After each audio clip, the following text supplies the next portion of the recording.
अस्सलाम वालेकुम स्टूडेंट्स।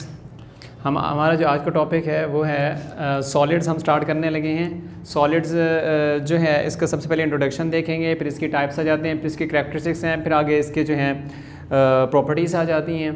तो वन बाय वन हम उनको जो सबको जो है डिस्कस करेंगे। प्रीवियस हमने जो हाफ चैप्टर था हमारा वो लिक्विड से रिलेटेड था, तो हमने उसको कंप्लीट किया था। जो लास्ट टॉपिक था वो था लिक्विड क्रिस्टल। और उसके बाद सॉलिड जो है सबसे पहले इसके इंट्रोडक्शन के सॉलिड्स क्या होते हैं ये हमने प्रीवियस लेक्चर के अंदर भी, प्रीवियस जो हमारे डिस्कशन होती रही है लिक्विड्स में, वहाँ पे हम liquids, gases, liquids and solids को कंपेयर करके पढ़ते रहे हैं। वहाँ पे रिलेट किया था इन सबको कि सबसे पहले अगर हम इनको कंपेयर करें तो इस तरह से होता है कि मॉलिक्यूल्स गैस में क्या होते हैं। सबसे पहले गैसेस फॉर्म्स को देख लें। मॉलिक्यूल्स बहुत ज़्यादा दूर दूर होते हैं, ठीक है। दो चीज़ें चेक की जाती हैं हर एक स्ट्रक्चर के अंदर, चाहे वो आप गैस की बात कर रहे हैं, लिक्विड्स की कर रहे हैं, सॉलिड्स की कर रहे हैं। तो ये जो मॉलिक्यूल्स हैं इनके दरमियान अगर इंटरमोलेकुलर, इनके दरमियान जो डिस्टेंस है मॉलिक्यूल के दरमियान वो देखा जाएगा। दूसरे नंबर पे उनके दरमियान फिर इंटरमोलेकुलर फोर्सेस होती हैं। इस हिसाब से फिर उनके दरमियान अट्रैक्शन कम होगी या ज़्यादा होगी। अब ये मॉलिक्यूल्स के दरमियान जो डिस्टेंस है इनमें गैसेस में बहुत ज़्यादा होता है। एक चीज़ डिस्टेंस आप देखेंगे। दूसरा जो है इसके अंदर इंटरमोलेकुलर फोर्सेस को देखा जाता है। इंटरमोलेकुलर फोर्सेस की डिफरेंट टाइप्स को आपने स्टडी किया है, जो कि dipole dipole forces, ion dipole forces, Debye forces, London dispersion forces और हाइड्रोजन बॉन्डिंग होती हैं, ठीक है। तो गैस के मॉलिक्यूल्स में एक तो डिस्टेंस, ये दोनों एक दूसरे के इन्वर्सली प्रोपोर्शनल हैं। Distance is inversely proportional to the intermolecular forces, कि जितना डिस्टेंस मॉलिक्यूल के दरमियान बढ़ा देंगे उतना उनके दरमियान इंटरमोलेकुलर फोर्सेस वीक हो जाएंगी। फॉर एग्जांपल जैसे कि 2 मैग्नेट्स आपके पास हैं, अगर उन 2 मैग्नेट को अगर आप करीब करीब लाते हैं तो उनके दरमियान अट्रैक्शन ज़्यादा होती है। अगर उन्हीं 2 मैग्नेट्स को अगर आप दूर दूर करते जाएँ तो उनके दरमियान जो अट्रैक्शन होती है वो कम होती जाती है, और एक ऐसा टाइम आ जाता है कि उनके दरमियान अट्रैक्शन ना होने के बराबर होती है, ठीक है ना। तो जो गैस के मॉलिक्यूल्स हैं इनके दरमियान अट्रैक्शन बहुत कम होती है, रीज़न डिस्टेंस ज़्यादा होता है मॉलिक्यूल के दरमियान। सेकेंड, अगर हम देखें, अगर ये मॉलिक्यूल जो हैं अगर हम इनके ऊपर कोई भी फैक्टर अप्लाई करते हैं, आप इनका टेम्परेचर कम कर देते हैं और इनके ऊपर प्रेशर बढ़ा देते हैं, प्रेशर के बढ़ाने से मॉलिक्यूल क्लोज होते हैं, और टेम्परेचर के कम करने से उनकी काइनेटिक एनर्जी कम हो जाती है, मूवमेंट कम होती है। मूवमेंट के कम होने की वजह से वो मॉलिक्यूल्स हैं वो क्लोज रहते हैं। अब उसके बाद जो है ये जो मॉलिक्यूल्स हैं इनको ये जैसे किसी भी फैक्टर की वजह से कुछ क्लोज होने की वजह से इनके दरमियान इंटरमोलेकुलर फोर्सेस क्रिएट हो जाती हैं, जो कि गैसेस की निस्बत क्या होंगी, स्ट्रॉन्ग होगी। क्यों? क्योंकि डिस्टेंस क्या हो चुका है, कम हो चुका है। अब इनके अंदर जो इंटरमोलेकुलर फोर्सेस हैं मॉलिक्यूल्स के दरमियान, ये क्या होंगी, स्ट्रॉन्ग हो जाएंगी। अब अगर हम इनके ऊपर मज़ीद कोई फैक्टर अप्लाई करें, ये जो लिक्विड्स हैं ये मज़ीद किसके अंदर, इनके दरमियान जो मॉलिक्यूल्स हैं वो लोग क्लोजली अटैच हो जाते हैं एक दूसरे के साथ, ठीक है, और इनके दरमियान स्पेसिस ना होने के बराबर होता है, और इस वजह से जो है इंटरमोलेकुलर फोर्सेस क्या होती हैं, स्ट्रॉन्ग। ये मॉलिक्यूल्स बहुत ज़्यादा मजबूती के साथ एक दूसरे से इस तरह से जुड़े होते हैं। तो इंटरमोलेकुलर फोर्सेस सबसे ज़्यादा स्ट्रॉन्ग तीनों स्टेट्स में से, फिजिकल स्टेट्स को अगर देखें जिनमें गैसेस हैं, लिक्विड्स हैं एंड सॉलिड्स हैं, सबसे ज़्यादा स्ट्रॉन्ग किस में होती हैं, सॉलिड्स में होती हैं। और एक बात और याद रखेंगे यहाँ पे सॉलिड्स के अंदर, कि सॉलिड के मॉलिक्यूल्स जो होते हैं उनके अंदर जो मोशन पाई जाती है वो सिर्फ और सिर्फ वाइब्रेशनल मोशन होती है,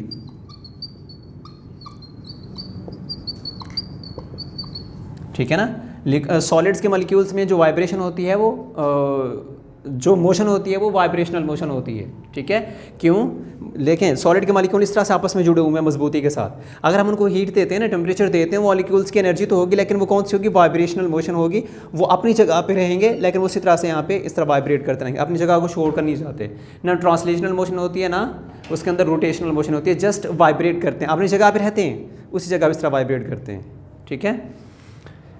अब सॉलिड्स की कुछ प्रॉपर्टीज़ हैं कि सॉलिड्स हमारे पास ऐसे सब्सटेंस को बोला जाता है जिसकी एक रिजिड स्ट्रक्चर होता है, हार्ड होता है, डेफिनेट शेप होती है जिसकी एक प्रॉपर, और डेफिनेट वॉल्यूम होता है। डेफिनेट शेप या वॉल्यूम का मतलब है फिक्स, उसकी एक प्रॉपर शेप होती है, एक प्रॉपर वॉल्यूम होता है, ठीक है, जो एक नॉर्मल फॉर्म में चेंज नहीं कर सकते हम उसको।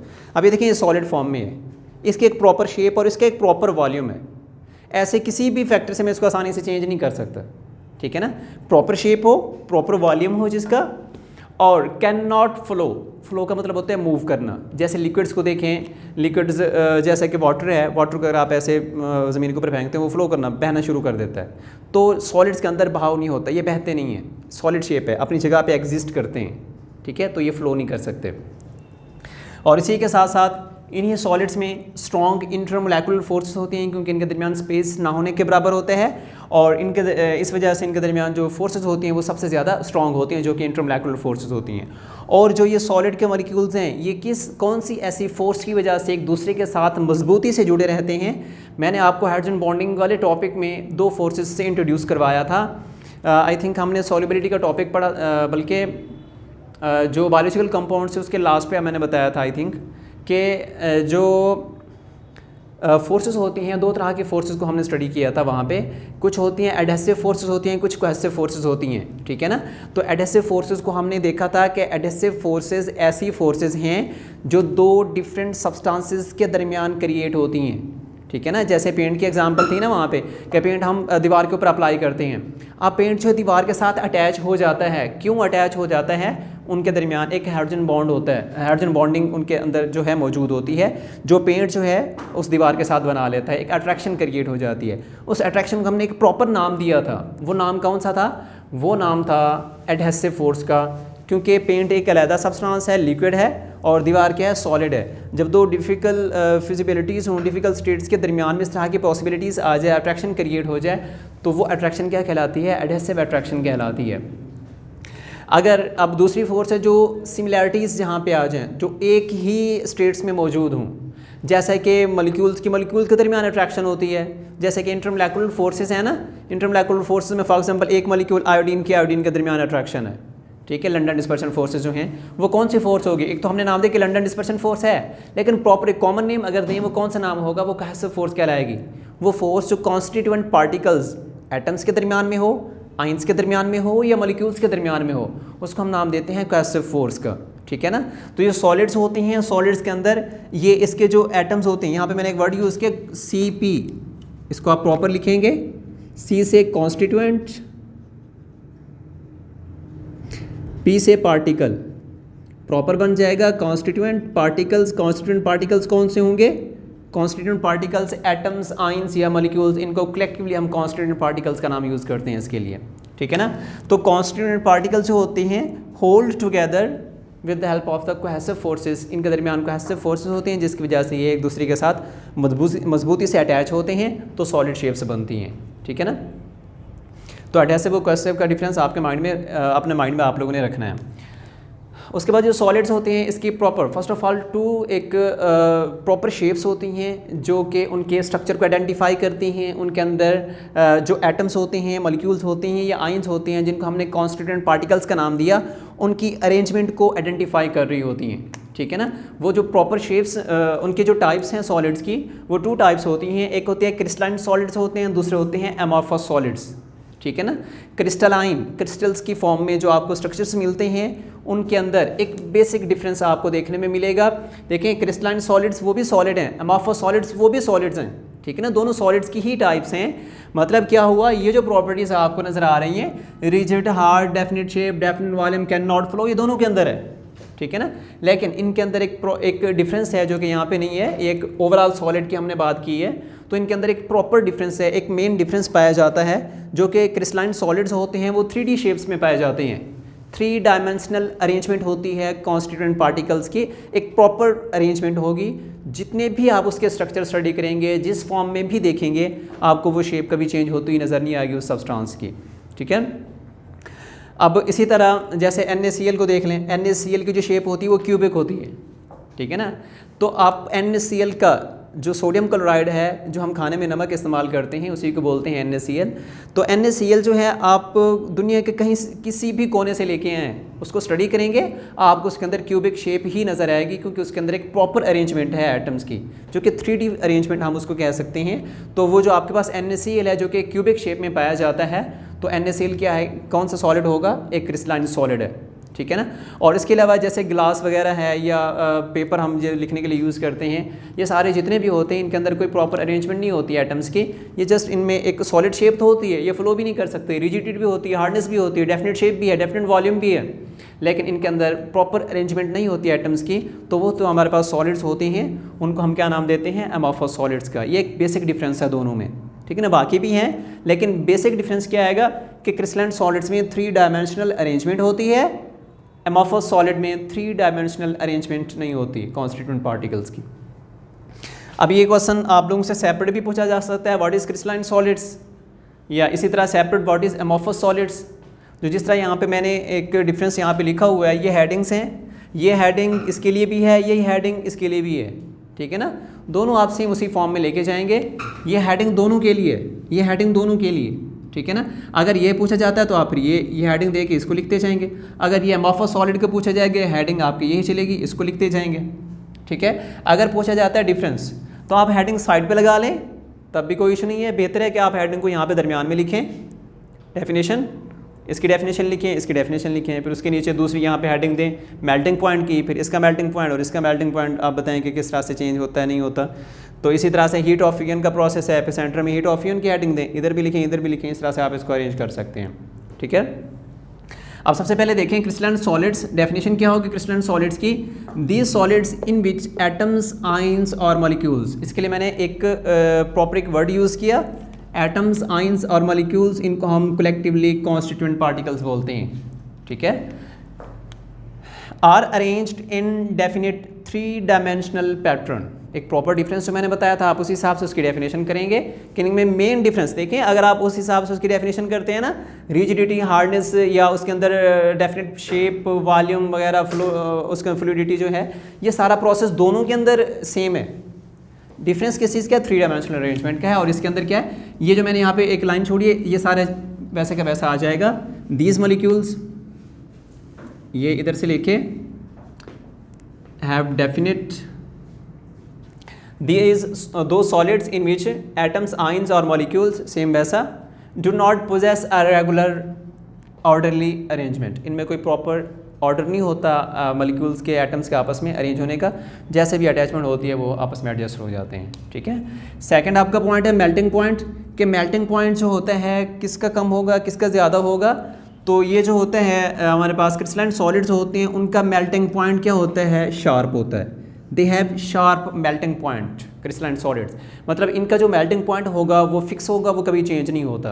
NaCl को अगर हम एक प्रॉपर कंडीशंस उसकी चेंज ना हो, रूम टेम्परेचर पे एक प्रॉपर कांस्टेंट टेम्परेचर और कांस्टेंट प्रेशर पे अगर आप चेक करें NaCl को अगर आप इस पाकिस्तान के अंदर अगर उसको मेल्ट कर रहे हैं तो उसका जो मेल्टिंग पॉइंट है, अगर आप उसको किसी और कंट्री में जाके मेल्ट करेंगे उसका मेल्टिंग पॉइंट सेम वही रहेगा, कंडीशन चेंज नहीं होनी चाहिए, ठीक है। तो इसी तरह इनका जो मेल्टिंग पॉइंट होता है वो क्या होता है, शार्प होता है, फिक्स मेल्टिंग पॉइंट है। जो अमॉर्फस सॉलिड्स होते हैं इनका मेल्टिंग पॉइंट क्या होता है, gradually soften over a range of temperature. जैसे आप उसको टेम्परेचर देना शुरू करते हैं उसके अंदर मोल्टन स्टेट क्रिएट होने शुरू हो जाते हैं और वो मेल्ट होना शुरू हो जाते हैं। और के अंदर ये जो सॉलिड्स होते हैं, जैसे कि हम यहाँ पे एग्जांपल ले सकते हैं, रबर के एग्जांपल ले लें, तो ये जो रबर है अगर आप उसको मेल्ट करते हैं तो इसका मतलब ये नहीं होगा कि आप उसको जहाँ भी मेल्ट करेंगे, जिस तरह की भी रबर होती है उसका मेल्टिंग पॉइंट एक जैसा होगा, ऐसा नहीं होगा, उसके मेल्टिंग पॉइंट में चेंज आपको नज़र आएगा। इसी तरह से नेक्स्ट हमारा पॉइंट है हीट ऑफ फ्यूजन का। Heat of fusion, they have definite heat of fusion. इनका जो हीट ऑफ फ्यूजन क्या चीज़ होती है, फ्यूज़ का मतलब वही मेल्ट आ जाता है, मेल्टिंग से रिलेटेड ही है। ये आप लोगों ने प्रीवियस चैप्टर के अंदर पढ़ा था इसको, हीट ऑफ फ्यूजन को, मोलर हीट ऑफ फ्यूजन के नाम से आपने इसको याद रखा था, वहाँ पे मेरे ख्याल से हमने स्टडी किया था, ΔHF वहाँ पे आपने पढ़ा था इसको, ठीक है। इसको बोलते हैं मोलर हीट ऑफ फ्यूजन। कि अगर आपको 1 मोल इसका दिया जाता है ना क्रिस्टलाइन सॉलिड का, फॉर एग्जांपल NaCl आप ले लें, तो इसका जो फ्यूजन उसको मेल्ट करने का जो टेम्परेचर होगा वो फिक्स होगा, वो चेंज नहीं होगा कहीं पे भी। लेकिन अगर आप अमॉर्फस सॉलिड की कोई भी टाइप ले लें, अगर आप उसका 1 मोल को मेल्ट करेंगे तो उसी मोल का जो मेल्टिंग पॉइंट है वो हर जगह पे आपको चेंज होता हुआ नज़र आएगा, और थोड़ा सा उसके अंदर करैक्टर चेंज हुआ तो उस हिसाब से अंदर चेंज आपको नज़र आएगा, क्योंकि उनमें प्रॉपर अरेंजमेंट नहीं है एटम्स की। नेक्स्ट आ जाता है एनएसोट्रॉपी। एनएसोट्रॉपी का पहले भी मैंने आपको इसका कंसेप्ट दिया था। एनएसोट्रॉपी जो है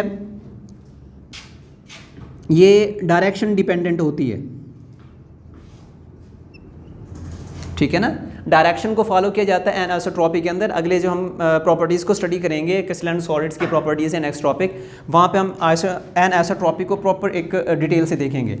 एनआइसोट्रॉपी किसकी एग्जांपल है, किसकी प्रॉपर्टी है? एनआइसोट्रॉपी जो है वो क्रिस्टलाइन सॉलिड की प्रॉपर्टी है कि जो क्रिस्टलाइन सॉलिड्स होते हैं वो डायरेक्शन को फॉलो करते हैं, ठीक है ना। जो क्रिस्टलाइन सॉलिड्स हैं वो डायरेक्शन, अगर आप उनको डायरेक्शन की फॉर्म में स्टडी करेंगे, एक प्रॉपर डायरेक्शन में स्टडी कर सकेंगे।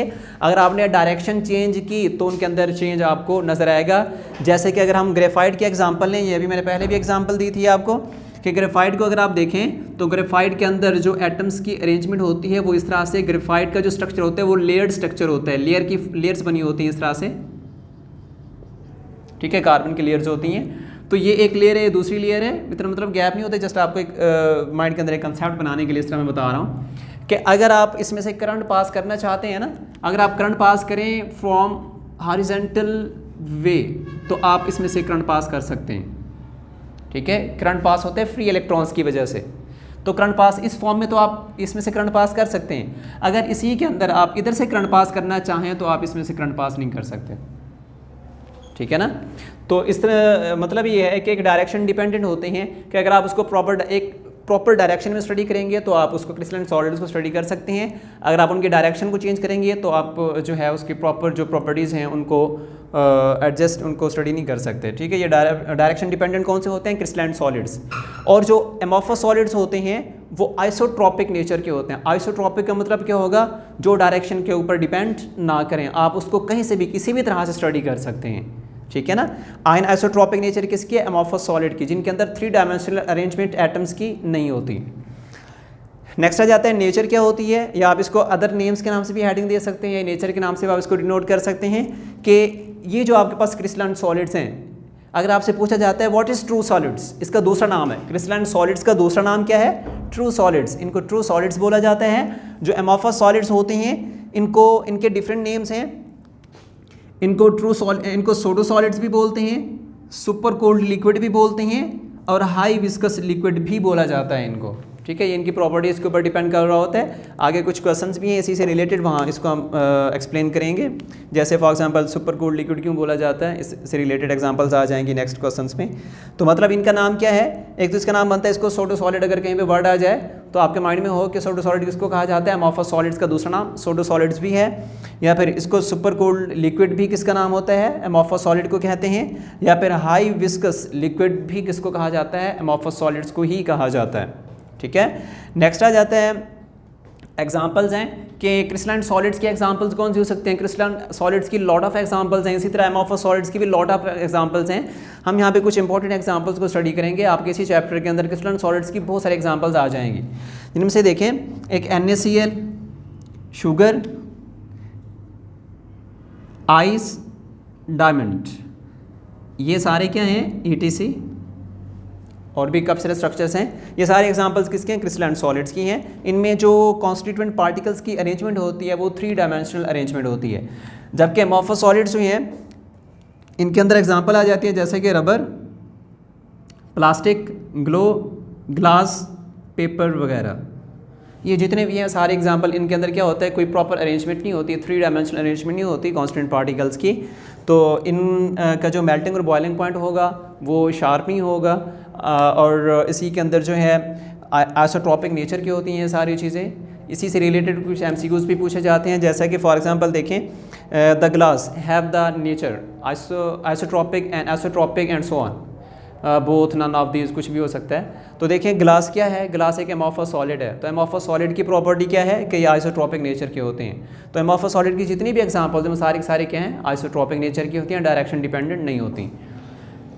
इसी तरह कुछ इसी टॉपिक हमारा यही जो टॉपिक है इसी से रिलेटेड कुछ शॉर्ट क्वेश्चंस हैं जो कि मोस्ट इंपॉर्टेंट हैं एग्जामिनेशन पॉइंट ऑफ व्यू से, जिनमें फर्स्ट शॉर्ट क्वेश्चन है कि how can you convert crystalline solids into amorphous solid.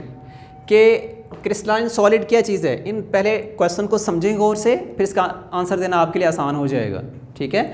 अब क्वेश्चन क्या है कि हाउ कैन यू कन्वर्ट, आपने कन्वर्ट करना है, कैसे कन्वर्ट करेंगे क्रिस्टलाइन सॉलिड को into amorphous solid. Crystalline solid जिसके अंदर 3 डायमेंशनल अरेंजमेंट एटम की मौजूद है, आप उसी को दूसरे सॉलिड जिसके अंदर 3 डायमेंशनल अरेंजमेंट एटम्स की नहीं है उसमें कन्वर्ट कर रहे हैं। ठीक है, इस पॉइंट को गौर से देखना है। अगर ये पॉइंट समझ आ गया तो तीसरा क्वेश्चन आपको ये समझें कि आप मोर देन हाफ आपको समझ आ जाएगा। अब इसके अंदर कुछ पॉइंट्स हैं जो मैं बता रहा हूँ, उन पॉइंट्स को माइंड में रख के आप इसका आंसर देंगे। फर्स्ट क्या है, क्रिस्टलाइन सॉलिड्स।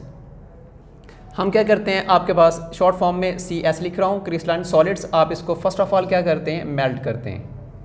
ठीक है, मेल्ट करने के बाद आप इसी को जो क्रिस्टलाइन सॉलिड होगा उसको रैपिडली कूल करते हैं। ठीक है, दूसरा पॉइंट कि आपने क्रिस्टलाइन सॉलिड को मेल्ट किया। मेल्ट करने के बाद अब देखिए जो क्रिस्टलाइन सॉलिड्स होते हैं ना, अगर आप कोई भी नॉर्मल फॉर्म है अगर आप उसको मेल्ट करें फिर हम उसको ठंडा करने के लिए रख देते हैं, कुछ टाइम लेते हैं। जो क्रिस्टलाइन सॉलिड्स होते हैं वो टाइम क्यों लेते हैं, क्योंकि जो पार्टिकल्स होते हैं ना, जो कांस्टेंट पार्टिकल्स हैं, वो टाइम लेते हैं अपनी पोजीशन में आने के लिए, अपने आप को अरेंज करते रहते हैं, एक प्रॉपर पोजीशन बनती है, एक प्रॉपर एक पैटर्न उनका बनता है, तब जाकर वो वहीं पे सॉलिड फॉर्म में कन्वर्ट हो जाते हैं। ठीक है, मतलब जहाँ क्रिस्टलाइन सॉलिड्स अपने आप को अरेंज करने के लिए, अपने आप को वापस अपनी उसी पोजीशन में लाने के लिए मोल्टन स्टेट के बाद जब सॉलिड में कन्वर्ट होते हैं तो थोड़ा सा टाइम लेते हैं। अगर आपने क्या किया, क्रिस्टलाइन सॉलिड को मेल्ट किया, मेल्ट करने के बाद आप उसको बहुत तेज़ी के साथ बड़ी जल्दी से उसको कूल करते हैं। ठीक है, उसको फ्रीजर के अंदर रख देते हैं या उसको जो है टेम्परेचर कम करते हैं, किसी भी फैक्टर से आप उसका टेम्परेचर कम कर लेते हैं, बड़ी तेज़ी के साथ कम करते हैं। आपने टेम्परेचर कम किया, रैपिडली कूल किया, जो मॉलिक्यूल थे जो अपनी पोजीशन पे आना चाहते थे, ठीक है ना, उन्होंने अपनी एक प्रॉपर वे में एक अपने आप को अरेंज करना था। जैसे आपने उनका टेम्परेचर कम किया, उन मॉलिक्यूल्स की काइनेटिक एनर्जी क्या हो जाएगी, वहीं पे कम हो जाएगी और वो मॉलिक्यूल्स मूव नहीं कर पाएंगे, वो वहीं पे स्टॉप हो जाएंगे। ठीक है ना, तो जो रैपिडली कूल करते हैं तो जो मॉलिक्यूल्स होते हैं उनमें एटम्स होते हैं या आयंस होते हैं, वो एक प्रॉपर वे में अरेंज नहीं हो पाते, जिसकी वजह से वो वहीं पर स्टे कर जाते हैं। जो क्रिस्टलाइन शेप होती है वो टूट जाती है, वो सॉलिड में तो कन्वर्ट हो जाता है, लेकिन वो कौन सा सॉलिड होता है, एमॉर्फस सॉलिड होता है। ठीक है, इसमें यही पॉइंट जो अभी मैंने बोला, क्रिस्टलाइन सॉलिड को मेल्ट किया, रैपिडली कूल करेंगे, जो एटम्स होते हैं वो प्रॉपर अरेंज नहीं हो पाते, जिसकी वजह से आपके पास जो शेप बन जाती है न्यू, वो एमॉर्फस सॉलिड की होती है। ठीक है, यही आपका आंसर है। और ये आपके जो नेक्स्ट पेज है टेक्स्ट बुक का, उसके नेक्स्ट उसमें 2 to 3 लाइन्स इसी का आंसर दिया हुआ है सेकंड पैराग्राफ से। उसके बाद उसी के दरमियान में एक हेडिंग है क्रिस्टलाइट की।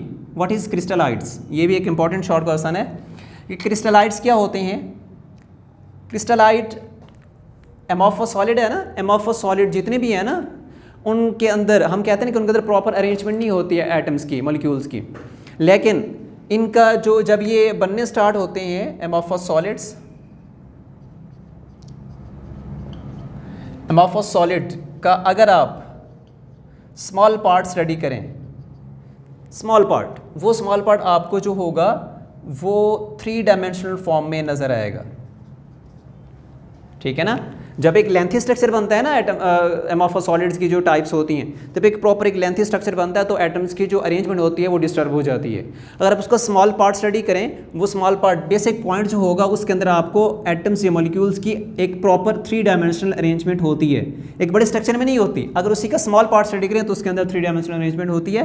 तो ये जो स्मॉल पार्ट है एमॉर्फस सॉलिड का, जिसके अंदर 3 डायमेंशनल अरेंजमेंट मौजूद है, उसी को हम क्रिस्टलाइट कहते हैं। क्रिस्टलाइन से है, क्रिस्टलाइन सॉलिड्स वहीं से ये ओरिजिनेट किया हुआ है। क्रिस्टलाइट, क्रिस्टलाइट वो पार्ट एमॉर्फस सॉलिड का स्मॉल पार्ट जिसके अंदर 3 डायमेंशनल अरेंजमेंट मौजूद हो, क्रिस्टलाइट कहलाता है। ठीक है, नेक्स्ट शॉर्ट क्वेश्चन है कि amorphous solids like glass are called super cooled liquid. कि एमॉर्फस सॉलिड जैसा कि ग्लास वगैरह हैं, या कोई और एग्जांपल भी आप ले सकते हैं, लेकिन यहाँ पे हम ग्लास को मेंशन कर रहे हैं कि ग्लास जैसा कि है, इनका दूसरा नाम क्या होता है, सुपर कूल्ड लिक्विड है। सेम वही बात आ जाती है जो ऊपर हमने की है, ये वाली, क्या हो कैन यू कन्वर्ट, जिसके अंदर बताया था कि क्रिस्टलाइन सॉलिड को मेल्ट करते हैं फिर उसको रैपिडली कूल किया जाता है। तो देखें ये है ना जो एमॉर्फस सॉलिड्स हैं, इनको अगर आप below the average of the boiling point, कि कोई फॉर एग्जांपल एक जनरल एग्जांपल लेते हैं कि कोई ऐसा सॉलिड एमॉर्फस सॉलिड जो 10 डिग्री सेल्सियस पे फ्रीज़ हो जाता है, हम उसको 10 डिग्री सेल्सियस से भी कम टेम्परेचर पे उसको फ्रीज़ कर लेते हैं, बड़ी तेज़ी के साथ फ्रीज़ कर लेते हैं। ठीक है। तो रैपिडली कूल जब करते हैं, सुपर कोल्ड, ये वर्ड इसके ऊपर गौर करें, ये वर्ड है सुपर कोल्ड लिक्विड है कि आपके पास आपने क्या किया, लिक्विड को जो आपने उसको मेल्ट किया हुआ था उसके अंदर सुपर कूलिंग कर दी, मतलब उसके अंदर कूलिंग का प्रोसेस बहुत जल्दी से बहुत तेज़ी के साथ इंड्यूस कर दिया एक normal range below the boiling point. Boiling point जो उसका नॉर्मल बॉइलिंग पॉइंट था उससे पहले आपने उसका जो टेम्परेचर था वो बहुत ज़्यादा कम करके उसको फ़ौरन से कूल कर दिया, तब वो हमारा जो टाइप होती है उसको हम इस तरह से भी बोलते हैं कि amorphous solids like a glass are called super cooled liquid. जो आपका जो अमॉर्फस सॉलिड होगा वो सुपर कूल्ड लिक्विड का मतलब एक high very low boiling point जो है उसके अंदर इंड्यूस हो जाता है, जिसकी वजह से वो प्रॉपर प्रोसेस जो है जल्दी से कूलिंग के अंदर कन्वर्ट हो जाता है। तो इसका जब आंसर देंगे तो ये जो आपके है ना फर्स्ट आंसर था how can you convert the crystalline solid, इसका जो आंसर होगा वो इसी के अंदर ऐड करके आप इसका आंसर प्रोसीड करेंगे। या आपकी बुक में ये चीज़ भी मेंशन है, आपने इसके आंसर से लिखने हैं। अगर आप इसी के साथ किसी की बुक का सहारा लेना चाहते हैं तो वो भी आप लोग कर सकते हैं। आप इसके आंसर लिख के मुझे सेंड करेंगे।